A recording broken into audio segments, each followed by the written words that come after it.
Chris Burlett, mining engineer, CFA charter holder, to discuss the Energy Transition Metals Fund and the high transparency, high integrity, values-based investment approach that allows us to outperform broader markets over the medium and longer term. So there's three key drivers of outperformance for the fund. Two are global macro related, and the third derives from our proprietary portfolio models. So for the first two, the global macro related drivers, the first one is declining availability of finance for metal exploration as a result of the advent of metal and mining ETFs in 2004. The second is this decline in finance availability occurring against a backdrop of increasing metal demand as a result of the intense metal requirements for the energy transition itself. So today there's $28 billion in 114 metal and mining managed funds worldwide. By comparison, there's $330 billion in metal and mining ETFs worldwide. So metal and mining ETF assets exceed by more than an order of magnitude metal and mining managed funds. Growth in ETF assets has come at the expense of investment in metal and mining managed funds and at the expense of investment in metal exploration. So declining availability of finance for metal exploration.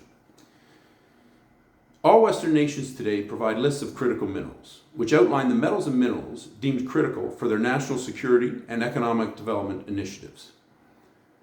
Energy transition metals are front and center on all of these lists, confirming their importance to national security and economic development.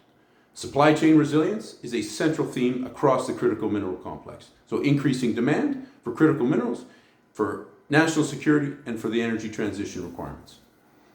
So the third driver of outperformance for our fund is the proprietary portfolio models. We model 114 metal and mining managed funds worldwide, and we note that their investments have longer portfolio hold periods, lower portfolio turnover than standard equity portfolios.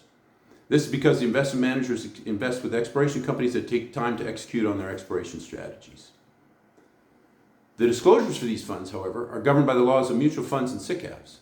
So we gain comparative advantage by modeling these funds and determining which companies they're increasing their allocations to, which they're divesting from, and by observing any new names to a portfolio. When we combine this market intelligence with supply and demand fundamental analysis for metals, focusing particularly on the metals required for the energy transition, and also financial statement analysis, and also we model the exploration assets held by the companies, and we consider the track records for managers of the investee companies, focusing particularly on integrity and commitments to ESG practice.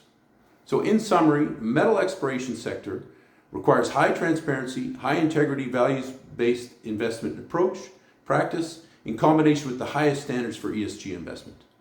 So this investment process, in combination with our three key drivers of outperformance, allow the Energy Transition Metals Fund to outperform broader markets over the medium and longer term, while investing for new supplies of the metals deemed critical for national security and the energy transition.